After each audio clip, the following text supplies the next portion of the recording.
The Landkreuzer P-1000 Ratte stands as the most infamous, unrealized supertank concept of WW2, a machine so enormous it crossed the line between tank and battleship. Designed by Germany during the late stages of the war, the Ratte would have carried 2 full-size naval cannons, multiple AA turrets, submarine-grade diesel engines, and armor thickness rivaling coastal fortifications.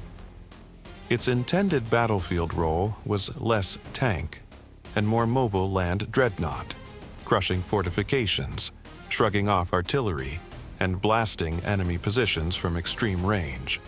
But physics itself killed the project. The Ratte would have been too heavy for roads, bridges, fields, rail transport, and even its own drivetrain. It would have been an easy target for aircraft and impossible to supply with fuel or ammunition. Still, the Ratte remains one of the Internet's most iconic what-if war machines, a perfect thumbnail magnet, and a symbol of engineering ambition pushed way past reality. If the P-1000 Ratte was insanity, the P-1500 monster was pure artillery madness. This vehicle wasn't really a tank at all. It was an attempt to mount the Schwerer Gustav railway cannon, one of the largest guns ever built, onto a self-propelled tracked platform. The concept called for a 1,500-ton behemoth capable of firing 800mm shells weighing several tons each, obliterating fortresses, bunkers, and entire city blocks. In theory, it would have been a mobile doomsday gun, a land battleship that didn't need rails. In reality, everything about the design was impossible. It would sink into soil instantly. It would be visible from miles away. Aircraft could destroy it in a single run. The recoil from the Gustav cannon alone could tear the chassis apart. The P-1500 monster was cancelled almost as soon as it was proposed, but it remains one of the most extreme artillery concepts in human history. A perfect example of WW2's late-war, bigger is better desperation. Unlike the absurd German mega-projects, the T-28 Super Heavy tank was real, and it still looks unreal today. Developed by the United States near the end of WWII, the T-28 was designed to crack open the Siegfried Line, shrug off anti-tank fire, and act as a rolling fortress. The design sacrificed a turret in favor of extreme frontal armor, making it almost invulnerable from the front. With its 4-track layout and enormous weight, it was closer to a mobile bunker than a conventional tank.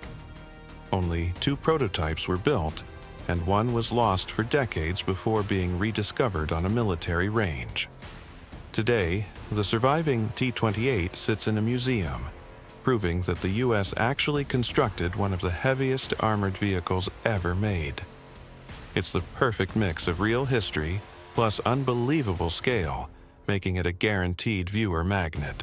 The Panther II is one of Germany's least-known late-war prototype projects, a hidden attempt to turn the iconic Panther into a dramatically more armored and survivable machine. The idea was to fix every flaw of the original Panther: thin side armor, mechanical fragility, and limited upgrade potential.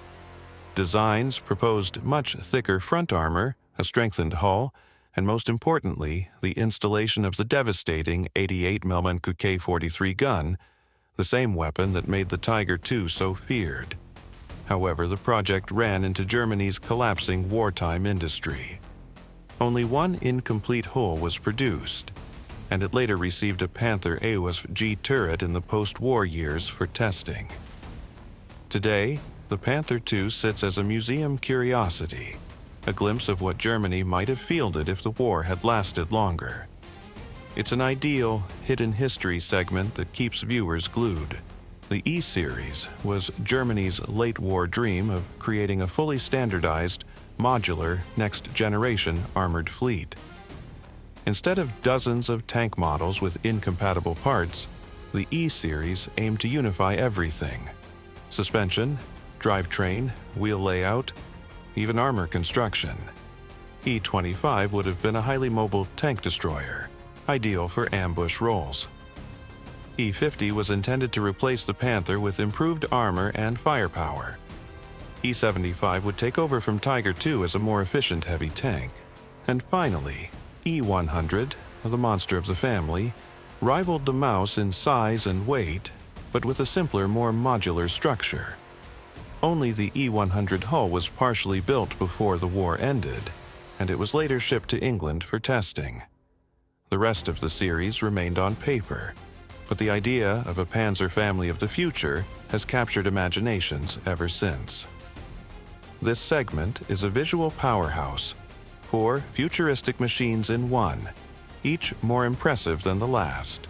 The KV-6 Behemoth is a legendary internet creation, a fictional Soviet super heavy tank that never existed, yet has become one of the most recognizable multi-turret designs on the web.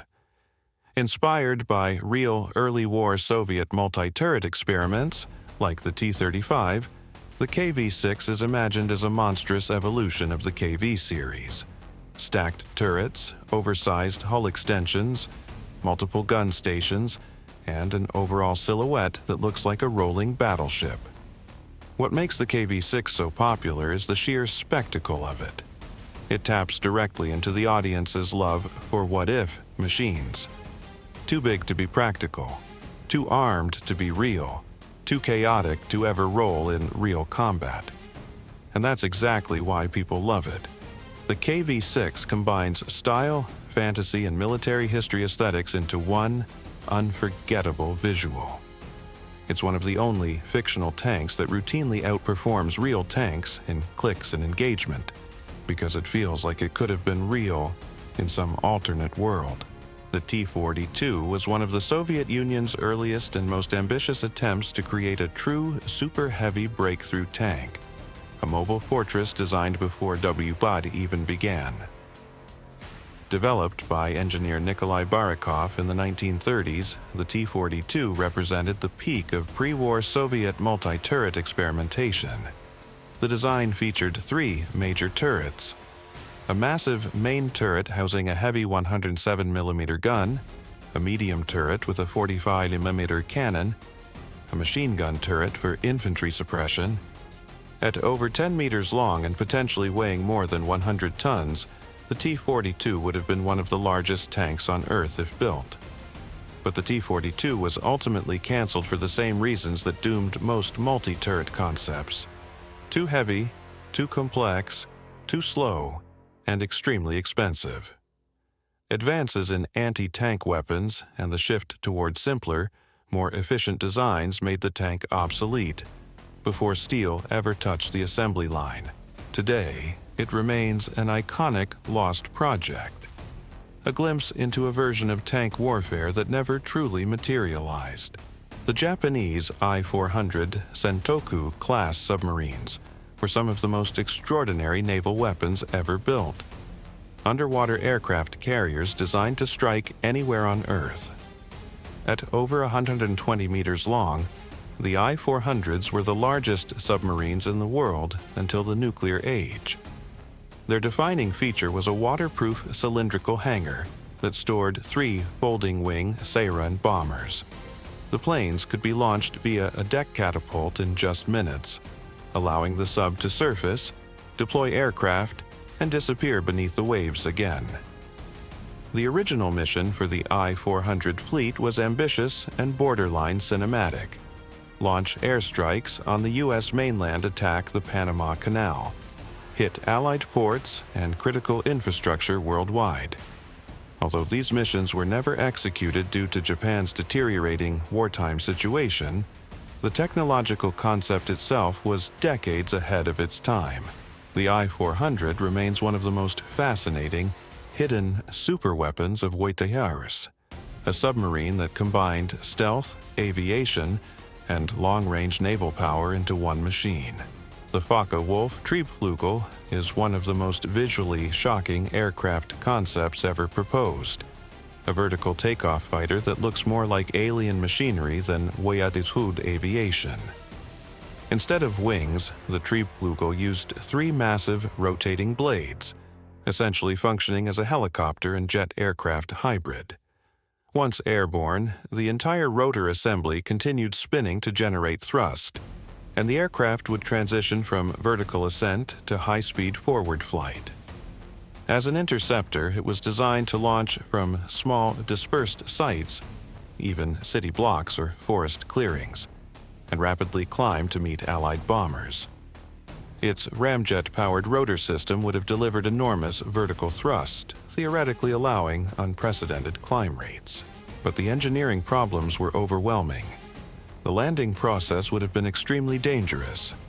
Ramjets required high initial speeds to ignite structural stress on the rotating blades would have been immense.